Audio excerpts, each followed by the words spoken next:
Assalamualaikum warahmatullahi wabarakatuh. A'udzu billahi minasyaitonir rajim. Bismillahirrahmanirrahim. Innal hamdalillahi nahmaduhu wa nasta'inuhu wa nastahdihi wa nastaghfiruh. Wa na'udzu billahi min shururi anfusina wa min sayyiati a'malina. Man yahdihillahu fala mudilla lahu wa man yudlilhu fala hadiya lahu. أشهد أن لا إله إلا الله وحده لا شريك له وأشهد أن محمدا عبده ورسوله فإن أصدق الحديث كتاب الله وخير الهدى هدى محمد صلى الله عليه وسلم وشر الأمور محدثاتها وكل محدثة بدعة وكل بدعة ضلالة وكل ضلالة في النار. Muslimin muslimat rahmati Allah, sambungan kitab Fiqhul Qulub, penawar penyakit hati menurut Al-Quran dan As-Sunnah. Alhamdulillah, kita sampai ke bab yang membicarakan berkenaan dengan kesan maksiat kepada hati. Kita telah sebutkan beberapa perkara dalam bab ini.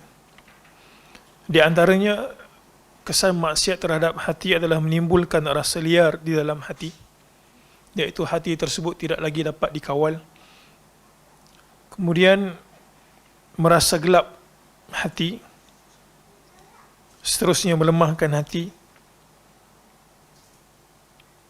Juga di antara kesan maksiat yang dinyatakan pada buku ini, maksiat dapat menutup mata hati. Dan perkara yang terakhir kita bincangkan berkenaan dengan kesan maksiat kepada hati adalah maksiat itu mampu untuk memadamkan api gairah. Dari sudut apabila seorang melakukan maksiat, sudah tidak ada apa-apa lagi dalam jiwa orang yang melakukan maksiat tersebut. InsyaAllah pada malam ini kita akan mula dengan kesan melemahkan pengagungan terhadap Allah. Dalam buku lama pada muka surat 92. Baik, melemahkan pengagungan terhadap Allah. Muslimin muslimat nanti Allah sekalian, seorang muslim ataupun seorang mukmin yang beriman kepada Allah Subhanahu wa taala, dalam jantung hatinya perlu ada dua perkara. Perkara yang pertama adalah dia itu kena ada suatu perasaan takut akan azab siksa Allah taala. Dan yang kedua adalah perasaan pengharapan terhadap rahmat dan juga kasih sayang Allah taala. Kurang salah satu daripada dua perkara ini akan menyebabkan manusia itu binasa. Orang yang terlalu takut kepada Allah Subhanahu wa taala azabnya sehingga mengabaikan rahmat yang Allah Taala ada pada dirinya akan menyebabkan manusia itu sangat takut dan mengabaikan, terlalu mengharapkan rahmat Allah semata-mata dengan meninggalkan perasaan ketakutan terhadap azab Allah Ta'ala akan menyebabkan manusia itu dalam bahasa mudahnya syok sendiri. Jadi maksiat akan menyebabkan seorang itu perasaan takut dia kepada Allah Ta'ala itu makin lama makin berkurang. Inilah yang dimaksudkan dalam bab ini, maksiat melemahkan pengagungan terhadap Allah Azza wa Jalla. Baik, pada muka surat 92 dinyatakan maksiat menyebabkan hati menjadi lemah dalam mengagungkan Allah Azza wa Jal. Malah turut melemahkan rasa penghormatan terhadap Allah. Hal ini kerana jika rasa pengagungan dan penghormatan bertapak kukuh dan kuat dalam hati seseorang yang beriman, sudah tentu dia tidak akan berani melakukan kemaksiatan. Muslimin muslimat Allah Subhanahu wa taala menyebutkan dalam suratul Hijr, firman Allah, nabbi ibadi anni anal ghafurur rahim.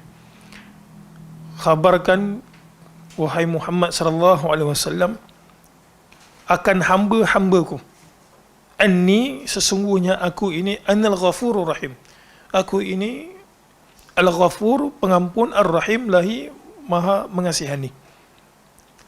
Dan pada penghujung ayat tersebut Allah Subhanahu wa taala mengimbangkan, seperti mana yang kita nyatakan tadi, mengharapkan rahmat Allah semata-mata akan menyebabkan manusia itu syok sendiri beribadah, seolah-olah dia terlupa akan kebolehan dia itu akan masuk ke dalam neraka. Dan di penghujung ayat tersebut Allah Ta'ala sebut wa anna azabi huwal azabul alim, dan sesungguhnya azabku ini jika sekiranya kamu melakukan maksiat merupakan azab yang sangat pedih. Oleh yang demikian, al-khauf, perasaan takut itu merupakan suatu kedudukan yang sangat agung yang menyebabkan manusia itu menjauhi maksiat kepada Allah Ta'ala. Jadi dalam bab ini, manusia itu selagi mana dia tidak meninggalkan maksiat yang dia buat, seringkali buat seperti mana yang kita sebutkan dahulu. Pertama kali buat maksiat, perasaan bersalah itu menggunung. Buat kali kedua, ada juga perasaan bersalah, tetapi tidak setebal perasaan bersalah itu seperti mana kali pertama dia melakukan maksiat. Sehingga kan bila maksiat tersebut berlanjutan, berpanjangan, akan menyebabkan perasaan takut, pengagungan terhadap Allah Subhanahu Wa Taala itu hilang. Jadi inilah kesan maksiat kepada jiwa manusia. Baik, perkara yang seterusnya pada muka surat 93.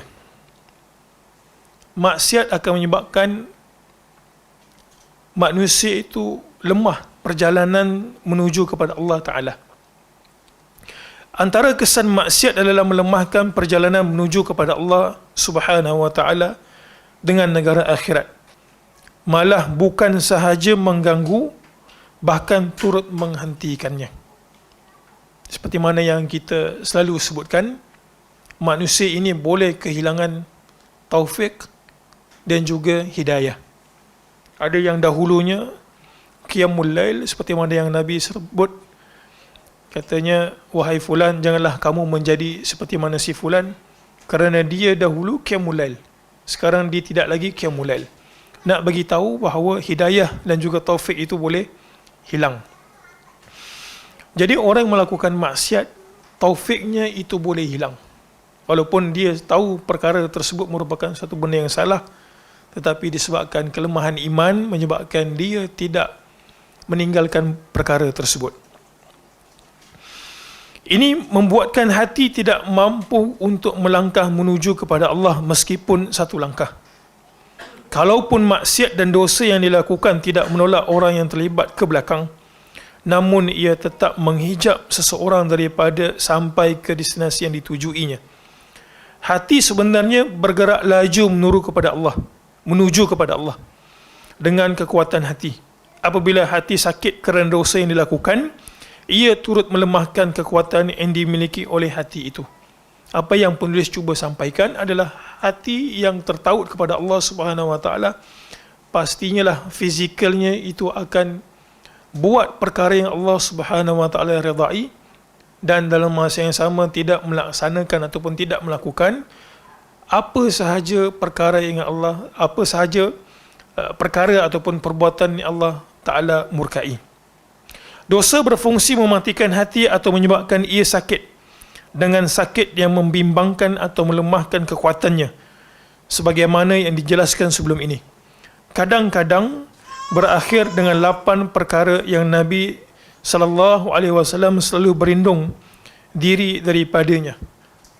Apa yang penulis cuba sampaikan adalah orang yang kehilangan tujuan ataupun destinasinya kepada Allah Subhanahu Wa Taala akan mendapati perkara yang Nabi SAW selalu minta lindung kepada Allah daripada terjebak akan perkara tersebut. Yang pertama, gelisah.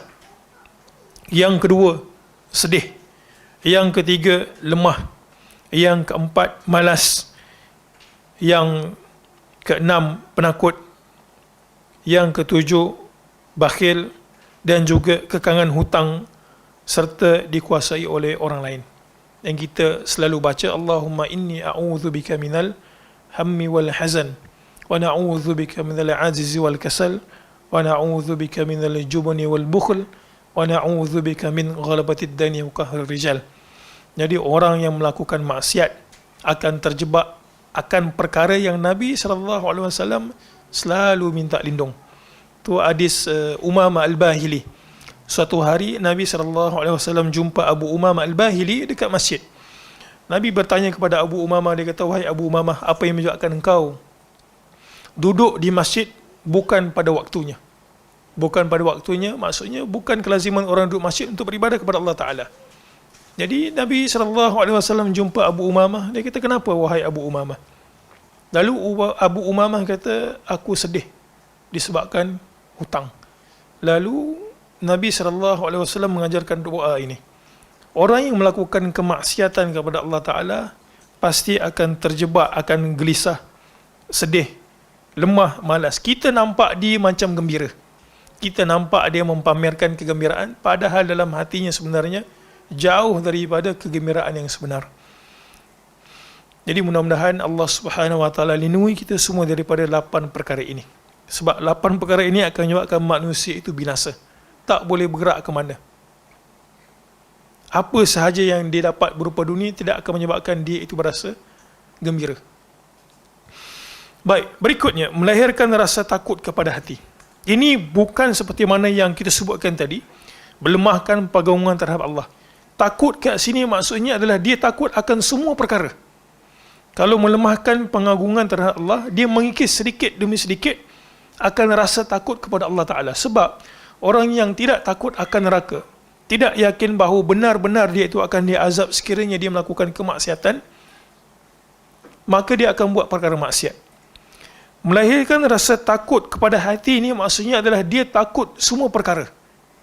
Itu akan mengugat kedudukan dia, ini akan menyebabkan dia rasa tak sedap dalam kehidupan. Inilah yang dimaksudkan melahirkan rasa takut kepada hati. Antara kesan dosa dan maksiat adalah melahirkan rasa takut kepada hati orang yang melakukannya. Rasuah, zina, mencuri. Bukankah semua perkara itu akan menyebabkan dia rasa takut? Takut apa? Takut dihukum dan juga takut manusia kejar kepada dia. Ia dilihat seolah-olah sedang berada dalam ketakutan.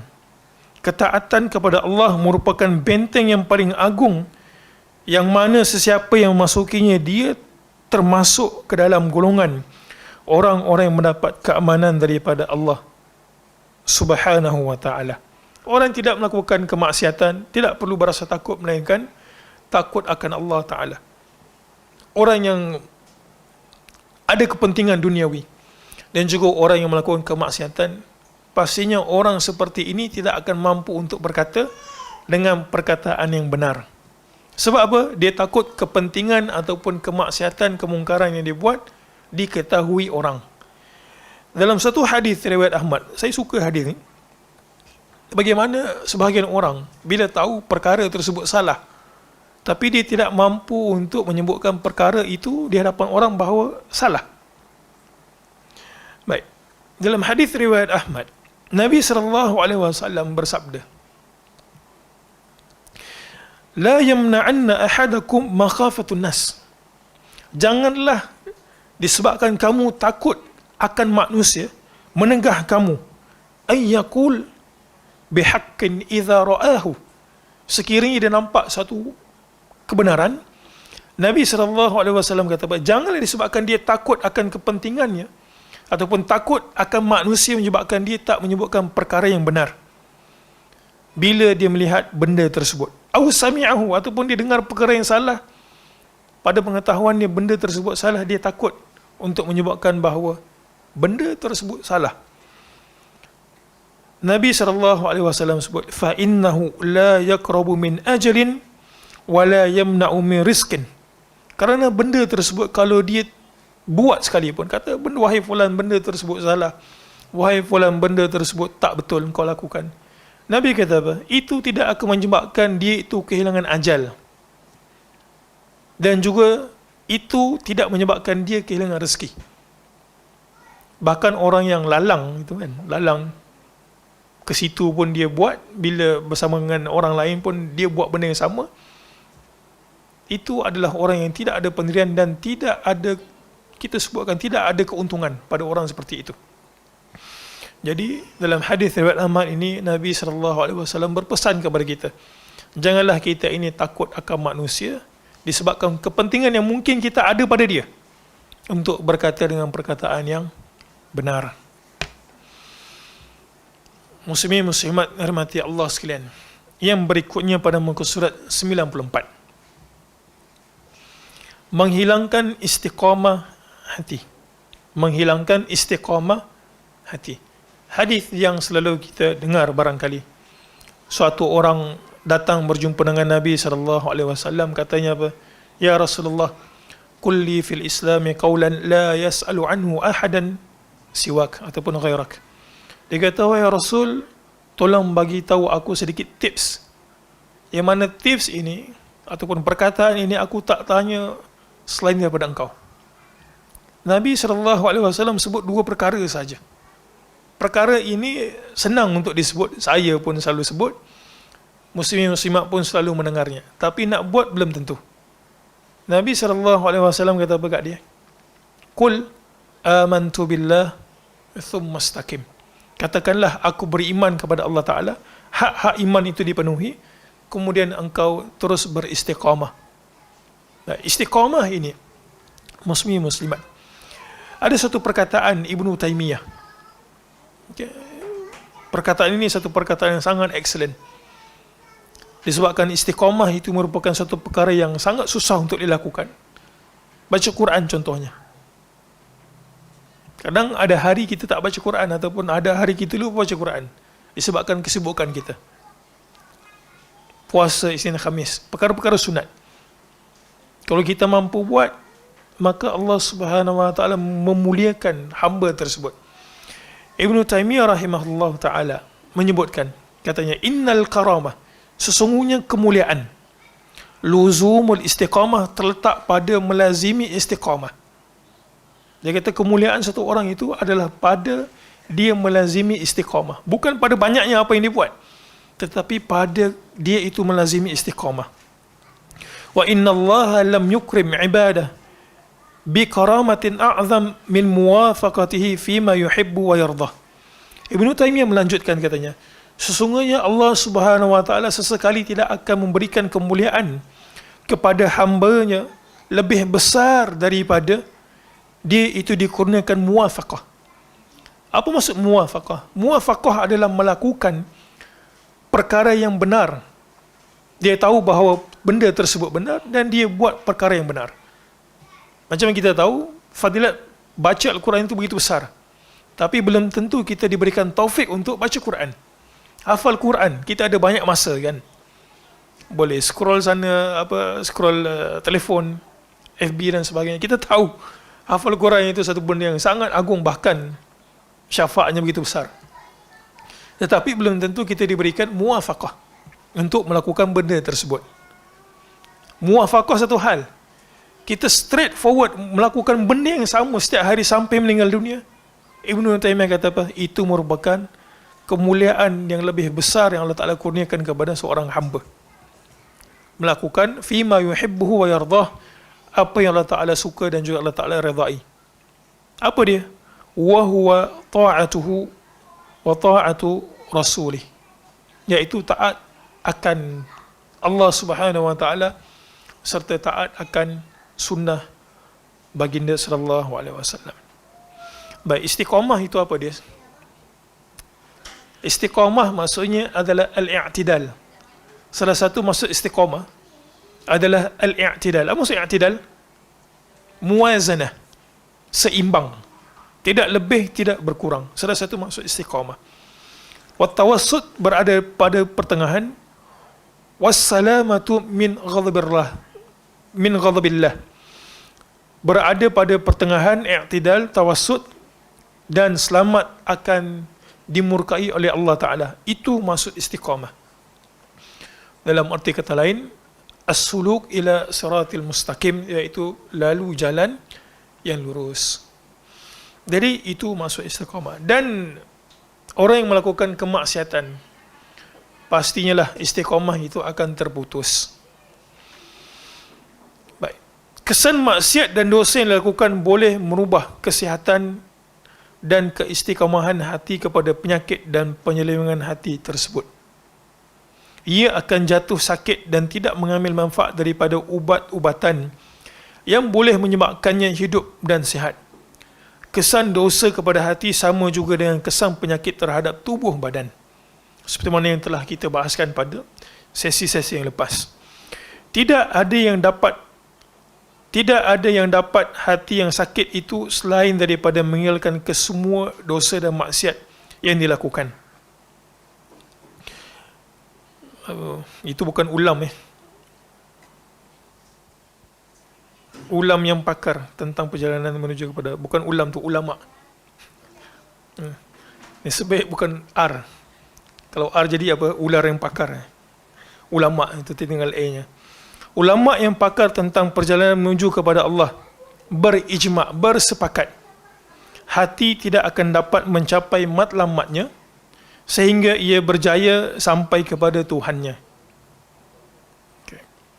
Ia tidak mungkin sampai kepada Tuhannya melainkan setelah ia sihat terlebih dahulu. Ia tidak mungkin sihat sehingga penyakit yang melandanya bertukar menjadi penawar yang mengobatinya. Dalam arti kata lain, istiqamah ini akan hilang dengan kemaksiatan. Dan kalau kita nak mula semula istiqamah terhadap benda-benda yang betul, maka tinggalkanlah kemaksiatan. Berikutnya, maksiat membutakan mata hati. Ini yang terakhir. Maksiat membutakan mata hati. Antara kesan maksiat adalah ia membutakan mata hati, melenyapkan cahayanya, menutup jalan-jalan ilmu dan menghijab bahan-bahan hidayah. Ketika Imam Malik bertemu dengan Imam Syafi'i, Imam Malik menyatakan, ini dua-dua orang alim, dua-dua orang tokoh besar. Pesan Imam Malik, guru kepada Imam Syafi'i. Katanya apa? Sesungguhnya aku melihat Allah telah mencampakkan cahaya ke dalam hatimu. Jangan padamkan cahaya itu dengan kegelapan maksiat. Setiap kita ini ada potensi untuk berubah jadi baik. Jangan kata saya ni memang dilahirkan seperti ini, memang tak bagus. Tak. Semua manusia ada potensi untuk bertaubat kepada Allah Ta'ala. Semua manusia ada potensi untuk terjebak dengan dosa dan juga maksiat. Jadi Imam Malik bagi tahu Imam Syafi'i, kata, aku lihat engkau ini mendapat petunjuk daripada Allah Ta'ala. Dan janganlah engkau madam cahaya petunjuk tersebut dengan kegelapan maksiat. Ini pesan kepada Imam Syafi'i oleh Imam Malik, juga pesan kepada diri kita sendiri. Apabila cahaya ini melemah dan akhir sekali menghilang di dalam hati, ketika itu kegelapan maksiat mulai menjadi kuat sehingga akhir sekali hati tersebut menjadi tidak ubah bagaikan malam yang gelap gelita. Baik, cuba kita lihat hadis tersebut. Ini hadis yang masyhur. Kita bacakan untuk mudzakarah, untuk memberikan peringatan kepada diri kita. Ini tentang seorang wanita hitam. Dalam riwayat, sama ada wanita hitam ataupun seorang pemuda. Cuma yang dinukilkan kat sini, imra'atan sauda. Hitam kulitnya, tetapi bersih hatinya. Baik, ini kisah yang masyhur. Di antara pengajaran awal hadis ini adalah, hadis ini dijadikan dalil untuk solat di perkuburan.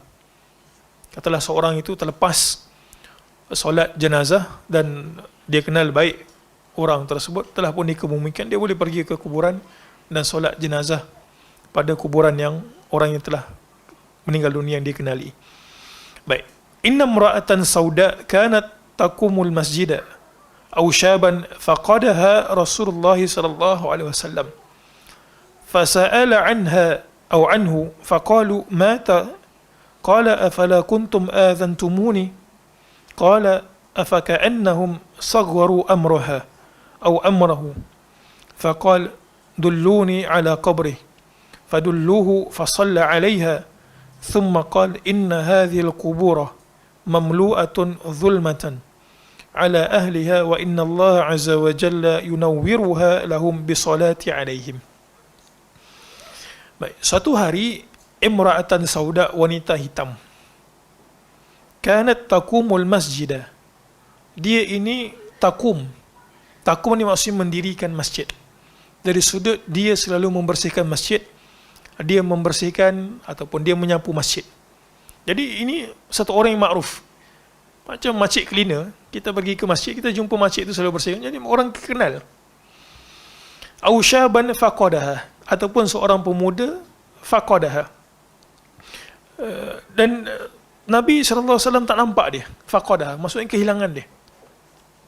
Saya kadang-kadang selalu sebut kat student. Saya kata, siapakah orang pertama yang datang ke universiti ni? Siapa yang paling awal masuk universiti ataupun sekolah ke apa ke? Makcik cleaner. Kadang orang tak ada lagi, dia datang awal pagi tu bersihkan masjid, bersihkan sampah sarap dan sebagainya. Baik. Lalu Nabi SAW bila kehilangan orang ni, dia tanya, dia kata, mana orang ni? Tak nampak dah. Lalu sahabat bagi tahu, mata, telah pun meninggal dunia. Okay. Nabi SAW seolah tidak selesa dengan apa yang berlaku. Nabi kata, afala kuntum adzantumuni, kenapa kamu tidak mengkhabarkan kepada aku? Riwayat ini sebut, qala faka'annahum sagharu amraha. Sebab apa Nabi SAW tak selesa dengan benda tersebut? Seolah-olah dia memperkecilkan kematian si fulan. Pun kita kadang tengok siapa meninggal, mana tu makcik cleaner lah, kata bukan orang besar. Pada pandangan kita bukan orang besar, tapi benda tersebut ada nilai di sisi Nabi SAW. Baik, pengajaran awal daripada hadis ini, fadilat orang yang membersihkan masjid. Fadilat orang yang membersihkan masjid. Benda tersebut ada kedudukan di hati Nabi SAW. Satu. Yang kedua, sebelum kita lanjutkan hadis ini, bagaimana akhlak Nabi SAW terhadap orang sekeliling dia? Apa dia? Nabi perasan si fulan tak ada, ataupun si fulana tak ada. Jadi bila Nabi SAW perasan benda tu, dia kehilangan si fulan ataupun fulana, dia tanya, mana kawan tu? Ingat tak hadis Abu Hurairah dalam hadis riwayat Bukhari? Nabi SAW nampak Abu Hurairah, kemudian Abu Hurairah tiba-tiba hilang. Nabi kata, engkau pergi mana? Dia kata, Rasul, aku malu, aku nak pergi mandi apa? Mandi junub. Nak kata Nabi SAW peka. Jadi kita dalam bersahabat ataupun dalam bermasyarakat, begitu jugalah kuduah yang Nabi SAW tunjukkan kepada kita dan sunnahnya. Bila kita tengok kawan tu selalu ada, tiba-tiba tak ada, kita tanyalah, mana dia? Selalu datang ke Baitul Salam, tiba-tiba tak ada lengang ini. Mana si fulan? Mana apa? Dulu siapa? Cikgu. Kadang kita tak tahu pun dah meninggal. Oh, dah meninggal. Oh, bukan, cikgu tu lagi. Nanti dia tengok kat sini. Terkejut dia. Cikgu tu lagi, alhamdulillah. Cuma lama tak nampak.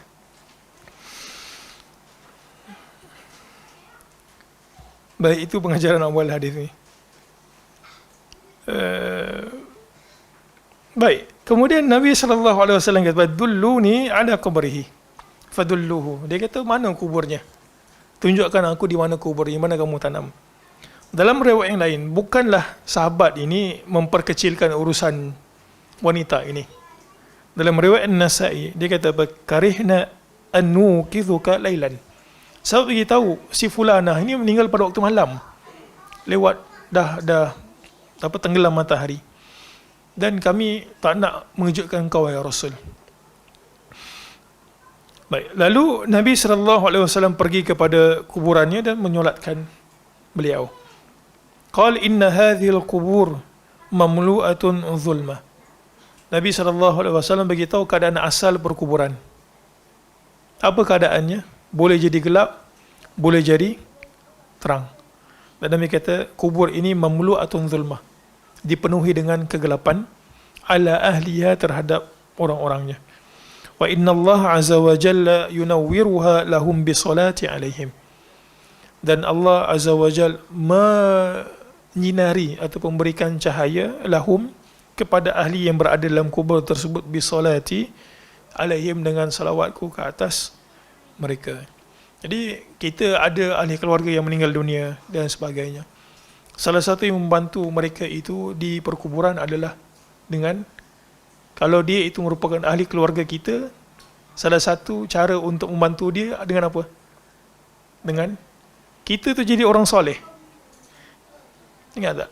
Idza mata ibnu Adam inqata'a amaluhu illa min thalath. Jika seorang anak Adam meninggal dunia, terputus amalannya kecuali 3. Sedekah jariyah.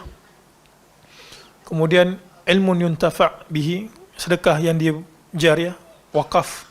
Dia pergi tanam pokok, kemudian dia kata siapa saja nak makan buah daripada pokok ni dia boleh makan. Burung makan dia dapat pahala, orang pergi petik dia dapat pahala. Dia wakafkan tanah. Dia kata ini tanah ni saya wakafkan untuk buat sekolah. Selagi mana sekolah tu ada, dia dapat pahala. Kemudian ilmun yuntafa'u bihi, dia mengajarkan. Saya ada seorang kawan, dia rapat dengan saya lah, bukan orang Malaysia. Dia bukan kos agama, tapi usaha dia tu menyebabkan sehingga orang fikir dia itu orang kos agama, student kos agama, pelajar kos agama. Dan bila dia sembang dengan saya, dia kata ada satu perkara yang menyedihkan aku terhadap orang tua aku. Saya tanya kat dia, apa benda yang menyebabkan kau sedih terhadap orang tuamu?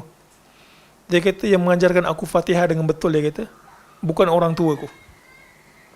Yang mengajarkan aku Fatihah dengan betul, dia kata bukan kedua orang tua aku.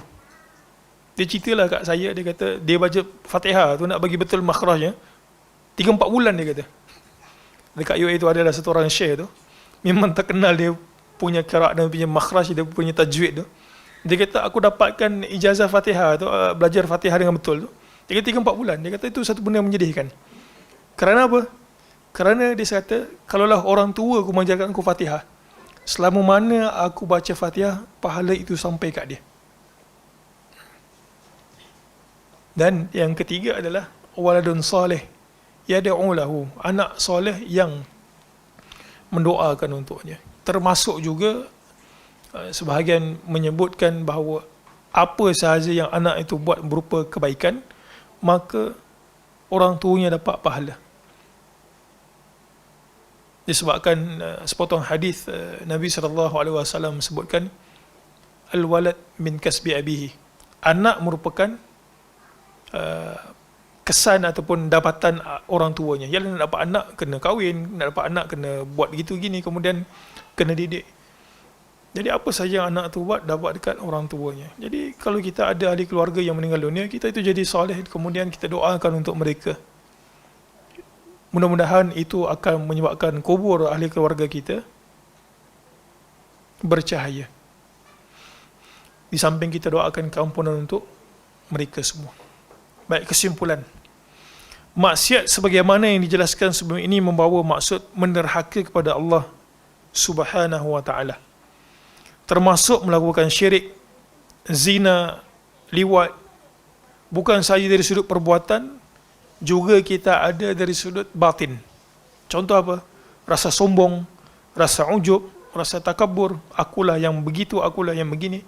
Itu semua bentuk kemaksiatan kepada Allah Ta'ala. Maksiat memadamkan api ghirah atau cemburu untuk menegakkan kebenaran.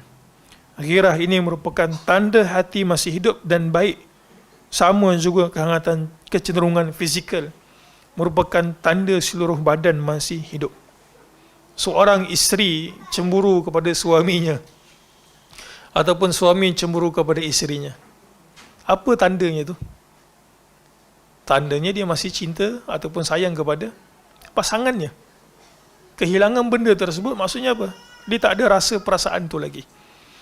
Ghirah yang terdapat dalam hati dapat mengeluarkan kotoran dan sifat-sifat yang keji. Sebagai mesin pengisar dapat mengeluarkan kotoran yang terdapat pada emas, perak dan besi. Kesan maksiat dan dosa yang dilakukan boleh merubah kesihatan dan keistiqomahan hati kepada penyakit dan penyelewengan hati tersebut. Ia akan jatuh sakit dan tidak dapat mengambil manfaat daripada ubat-ubatan yang boleh menyebabkannya hidup dan sihat. Jadi pengarang ini cuba bagi tahu, ambil ubat tetapi masih lagi mengambil racun, dalam konteks ini maksiat, maka ubat tersebut tidak berkesan. Apa kata orang?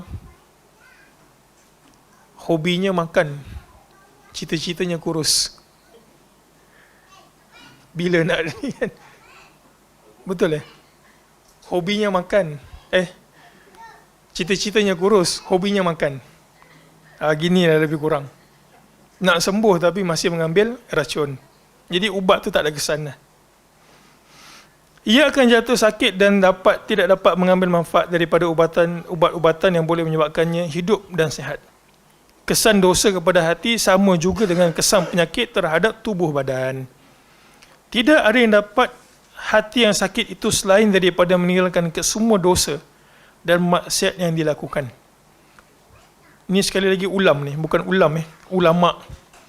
Ulama yang pakar tentang perjalanan menuju kepada Allah Subhanahu wa ta'ala berijma' hati tidak dapat mencapai matlamatnya sehingga ia berjaya sampai kepada Tuhannya.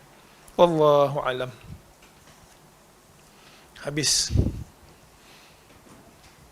Penawar penyakit hati, bab yang berikutnya.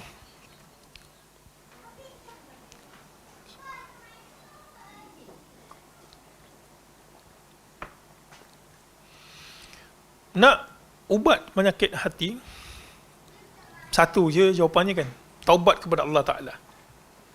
Jadi itu sebab pada muka surat 101, dia ada banyak lagi lah. Okay. Tapi yang paling utama, nak bertukar menjadi orang soleh. Semua orang ada kemampuan untuk jadi orang soleh.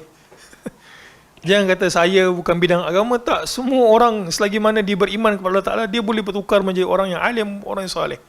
Hatta walaupun umurnya telah lanjut 40 tahun ke 50 tahun ke, selagi mana ada keinginan, dia boleh menjadi orang soleh. Tapi syarat yang pertama untuk bertukar menjadi orang soleh adalah taubat kepada Allah Ta'ala.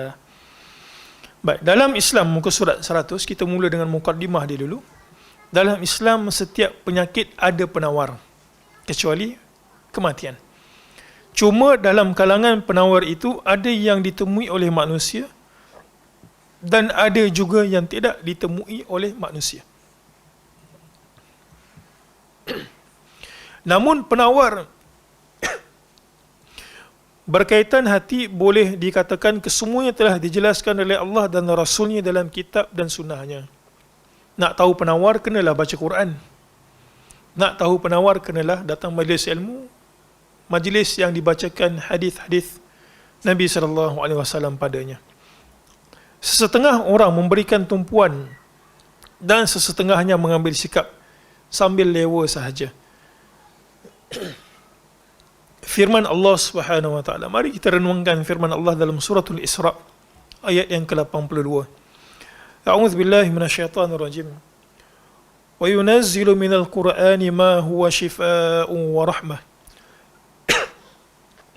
ما هو شفاء ورحمة للمؤمنين ولا يزيد الظالمين إلا خسارا.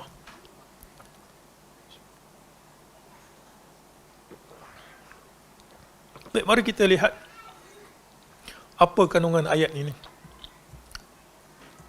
Allah Subhanahu wa taala berfirman, "Wa yunazzilu minal Qur'an." Dan kami turunkan. Kalau kita terjemahkan min itu ke bahasa Melayu secara bulat-bulat, min maksudnya apa? Sebahagian. Jadi kalau ada sebagian orang faham, kalau dibaca secara harfiah, min, harfiah itu bagus kalau kita nak belajar bahasa. Tetapi harfiah semata-mata kalau kita nak belajar tafsir, dia tak boleh. Dia kena rujuk kepada ulasan para ulama bidangnya, mufassir. Dan kami turunkan min kat situ bukan maksudnya sebahagian, tetapi min merujuk kepada jenis. Seolah jenis Al-Quran itu apa sahaja yang kamu baca, ma huwa shifaa'u wa rahmah, dia merupakan penawar dan juga rahmat lil mu'minin, kepada orang beriman. Baik, kita berhenti kat situ dulu. Jadi min bukan maksudnya sebahagian, tetapi menunjukkan kepada jenis. Apa sahaja ayat Quran, dia merupakan syifa'. Baik, syifa' apa yang ada dalam Al-Quran? Kita ni dekat muka bumi ini, kesakitan kita boleh pecah kepada dua bahagian saja. Fizikal dan juga kesakitan rohani. Ataupun kita sebut sebagai al-amrad ar-ruhaniyah dan juga al-amrad al-jasmaniyah. Dapat Jadi Al-Quran ini dia merawat yang mana satu? Penyakit jasmani ataupun penyakit rohani? Dua-dua. Al-Quran merawat jasmani dan juga merawat rohani lebih-lebih lagi. Baik. Jasmani contohnya macam mana? Orang tersebut terkena sihir. Dia sakit. Maka ada ayat yang Nabi SAW tunjukkan kepada kita merupakan penyakit, merupakan penawar. Apa contohnya? Al-Fatihah. Dalam riwayat tersebut, para sahabat ada yang pergi berkelana, berjalan, tak dapat nak pulang, stay dekat satu kampung, minta untuk mereka itu dijadikan tetamu, dan ketua kampung tersebut tak mau. Ringkas cerita, ketua kampung kena sengat kalajengking. Lalu orang kampung tanya kepada sahabat Nabi ini, ada tak di kalangan kamu yang boleh ataupun tahu akan penawar ni sengatan kalajengking? Lalu sahabat kata, aku tahu. Lalu sahabat itu bacakan Fatihah dan sembuh. Ini bukti bahawa Al-Quran juga merawat penyakit jasmani, maksudnya fizikal. Baik. Penyakit rohani ini pula pecah kepada dua. Kita baca Quran untuk menawar, untuk mendapatkan penawar bagi penyakit rohani. Penyakit rohani ini muslim-muslimat ada dua. Satu penyakit i'tiqad, kepercayaan kita itu. Tuhan itu siapa? Kita nak minta kepada siapa? Kita baca Quran, semua itu telah pun dijelaskan.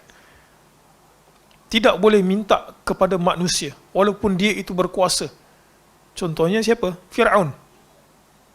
Yang orang muliakan, yang orang agungkan, yang dia minta, dia disembah. Allah Ta'ala bila kita baca Quran, kita tahu bahawa tak boleh minta kepada manusia.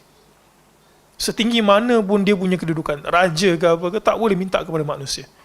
Jadi, Al-Quran merawat penyakit i'tiqad. Yang kedua, rohani kita ini, ada satu lagi yang perlu diubati. Apa dia? Sikap ataupun akhlak. Cuba kita baca surah Al-Hujurat. Surah Al-Hujurat itu sebenarnya surah yang sangat excellent. Dan saya sangat suka kalau surah Al-Hujurat itu dibahaskan dekat organisasi-organisasi. Sebab dia merupakan suratul akhlak ataupun surah adab. Tak boleh mengumpat, jangan merendahkan orang di sekeliling. Ini semua penyakit-penyakit yang ada di tempat kerja. Kan? Nampak bila dalam mesyuarat itu nampak bermanis muka, tapi bila keluar mesyuarat mula cakap-cakap itu tak puas hati, ini merendah-rendahkan. Surah Al-Hujurat itu sebenarnya surah yang sangat excellent untuk menawarkan untuk memberikan kesembuhan penyakit rohani dari sudut akhlak. Jadi Al-Quran kat sini ma huwa syifaan wa rahmah. Dia penawar penyakit rohani jasmani, rohani dari sudut i'tiqad kepercayaan, juga dari sudut akhlak manusia. Dan juga Al-Quran itu merupakan rahmat. Rahmat kepada siapa? Rahmat kepada orang yang beriman kepada Al-Quran. Itu sebab di penghujung ayat ini, muslim-muslimat, kita dapati Allah Subhanahu wa taala sebutkan wala yaziduz zalimina illa khasara. Dan tidak menambah bagi orang-orang yang zalim itu melainkan penyesalan. Kenapa? Para ulama tafsir bahaskan, kenapa orang zalim di penghujung ayat itu Allah Ta'ala kata, tidak menambah melainkan kerugian. Khasara maksudnya rugi. Mereka sebutkan, sebab hanya orang beriman mengambil faedah daripada Quran. Jadi orang yang tidak beriman, dia baca Quran pun, dia tengok Al-Quran tu, dia tidak menambahkan kebaikan apa-apa untuk dia, melainkan kerugian. Satu. Manakala sebahagian ulama tafsir menyebutkan khasara, kenapa penyesalan? Sebab kalau dia baca Quran, dia akan nampak semua kebatilan terhadap kepercayaan dia.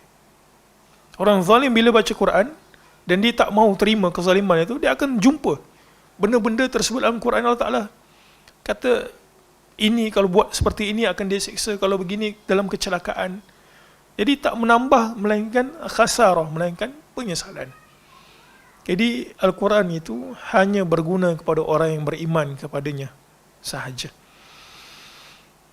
Baik. Muka surat 101.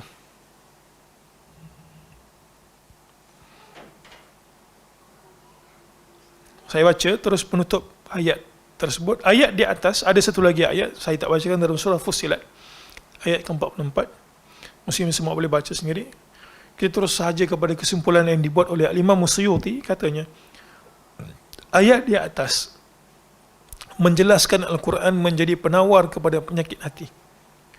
Ia dapat menyembuhkan penyakit sesat dan jahil kepada manusia. Ia juga dapat memberi petunjuk kepada umat Islam secara khusus ke jalan yang lurus dan beristiqamah di atas landasan yang benar. Jadi ini adalah mafhum pada kedua ayat tersebut. Okay.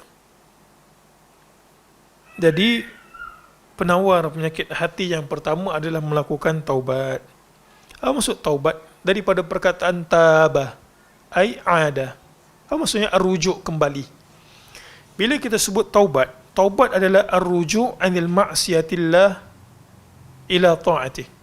Kembali daripada melakukan kemaksiatan kepada Allah kepada ketaatan kepadanya. Itu maksud taubat. Taubat ini ada banyaklah dia punya faedah. Jadi bila kita baca taubat ini muslim-muslimat, apa sahaja yang kita buat, kita boleh berubah. Banyak kali kita sebutkan, kita boleh berubah ke arah kebaikan. Kita boleh berubah ke arah yang lebih baik.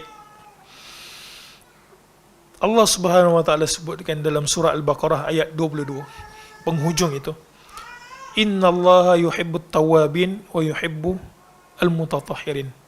Di antara manusia yang Allah Taala cintai, dia kesan besar bila Allah Taala suka kat kita. Allah Taala redha, Allah Taala akan berikan kecukupan, Allah Taala akan berikan kita ketenangan dan bermacam-macam. Bagi pandangan orang mungkin kita ini nampak miskin ataupun tidak ada kedudukan. Tapi bila Allah Subhanahu wa taala mencintai kita, maka itu merupakan suatu kemenangan. Bukan sahaja dekat dunia, ia membawa kepada akhirat. Allah Taala sebut dalam Al-Baqarah ayat 222. Saya potong saja ayat itu. Innallaha yuhibbut tawwabin, sesungguhnya Allah Taala suka kepada orang yang tawab. Tawab ini dalam bahasa Arabnya dia menggunakan sighah al-mubalaghah. Mubalaghah bahasa Melayu kita sebut sebagai hyperbola. Orang yang selalu bertaubat, taubat. Dan Allah Taala pasangkan taubat ini dengan al-mutatahhirin, yang menyucikan. Orang yang bertaubat itu hatinya pastilah suci. Allah Taala suka orang ini. Dan dalam surah An-Nur ayat 31, kita tahu mukaddimah surah An-Nur cerita pasal apa? Zina. Cerita pasal apa? Li'an. Cerita pasal apa? Jaga pandangan. Di penghujung ayat 31, ayat 30 tu Allah Ta'ala suruh manusia ataupun lelaki tundukkan pandangan. 31 manusia, Allah Ta'ala perintahkan muslimat wanita untuk menundukkan pandangan. Di penghujung ayat itu Allah Ta'ala sebut apa? Watubu ilallahi jami'an. Maka hendaklah kamu semua bertaubat kepada Allah jami'an, kesemua sekali. Ayyuhal mu'minun, wahai orang-orang beriman, la'allakum tuflihun. Mudah-mudahan kamu berjaya. Allah Ta'ala pasangkan taubat itu dengan kejayaan. Baik, sebagai penutup untuk malam ini, kita sebutkan syarat untuk bertaubat. Kita tak bacalah sampai kesemua sekali itu.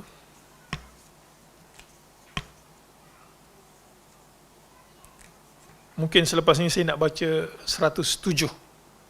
Situ ada sifat-sifat yang penulis nyatakan, 107. Sangat menarik untuk dibahaskan. Baik, syarat taubat Al-Imam An-Nawawi letak 3 yang kita belajar kat sekolah lah kan. Apa syarat pertama? Taubat menyesal. Kedua, azam tak buat lagi. Syarat pertama apa dia? Meninggalkan terus. Syarat pertama adalah menyesal. Sebab Nabi SAW sebut an-nadamatu minat taubah. Penyesalan merupakan sebahagian daripada taubat. Yang kedua, meninggalkan terus. Dan yang ketiga adalah berazam untuk tidak melakukannya kembali. Baik, cuma Syekh Muhammad ibn Saleh Al-Uthaymin ada ulasan tambahan. Kalau membaikkan makhluk, kena pulangkanlah benda tersebut. Baik, yang pertama adalah ikhlas. Dia buat mesti kerana Allah Ta'ala. Sebab taubat kerana takut akan perkara-perkara duniawi akan menyebabkan dia tidak konsisten dengan taubat dia.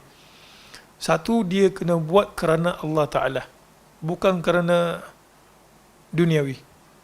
Artis katanya kan, bertaubat, dia pakai tudung. Dulu tak bertudung, pakai tudung. Kena penyakit dia pakai tudung. Cuma apa? Cuma nak menarik perhatian. Maka dia punya itu boleh jadi tak kekal. Dia mesti buat kerana Allah Ta'ala. Sebab hanya Allah Ta'ala lah yang kekal abadi selamanya. Satu. Yang kedua, an-nadam, penyesalan. Dia syarat tambahan lagi lah, ulasan Ibnu Uthaymin. An-Nawawi letak 3 yang masyhur. Cuma kita ulas kembali dengan penambahan yang dilakukan oleh beliau. An-nadam ni penyesalan. Maksud dia, penyesalan dari sudut bila dia melakukan kemaksiatan, dia berasa sedih. Dan timbul dalam perasaan jiwa dia tu kata, alangkah bagusnya kalau aku tak buat. Dan dia marah ke isteri dia. Kemudian dia pergi dera isteri, maksiat. Allah Ta'ala tak redha. Kemudian dia menyesal. Rasa sedih, alangkah bagusnya kalau aku tak buat itu. Itu an-nadam, penyesalan. Kena ada perasaan itu. Dan yang ketiga adalah al-iqla' anil ma'siyah. Terus menanggalkan kemaksiatan. Menanggalkan kemaksiatan macam mana? Katalah benda tersebut Allah Ta'ala tak redai, maka dia tinggalkan. Ataupun ada perkara yang dia tinggalkan, benda tersebut fardu, maka dia kena terus buat. Itu maksudnya al-iqla' anil ma'siyah. Meninggalkan kemaksiatan. Bukan maksudnya apa saja perkara dia tinggalkan itu termasuk syarat. Tak. Kalau benda tersebut Allah Ta'ala tak redha, tinggalkan. Dan kalau benda tersebut Allah Ta'ala perintah, terus pergi buat. Kemudian yang keempat, al-azam. Ada keazaman untuk tidak melakukan kembali benda tersebut. Dan yang kelima, syarat taubat adalah taubat sebelum masa taubat tertutup. Masa taubat tertutup bila? Nabi SAW sebut malam yughargir, sebelum dia punya roh itu sampai ke tenggorok, nak mati maksudnya, ataupun sebelum matahari terbit arah bertentangan. Sekarang terbitnya arah timur, dan bila matahari terbit arah barat, maka pintu taubat telah pun tertutup. Ini adalah 5 syarat. Dan sekiranya berkaitan dengan manusia, maka kena dipulangkan haknya. Wallahu a'lam. Subhanakallahumma wa bihamdik, asyhadu an la ilaha illa anta, astaghfiruka wa atubu ilaik. Assalamualaikum warahmatullahi wabarakatuh.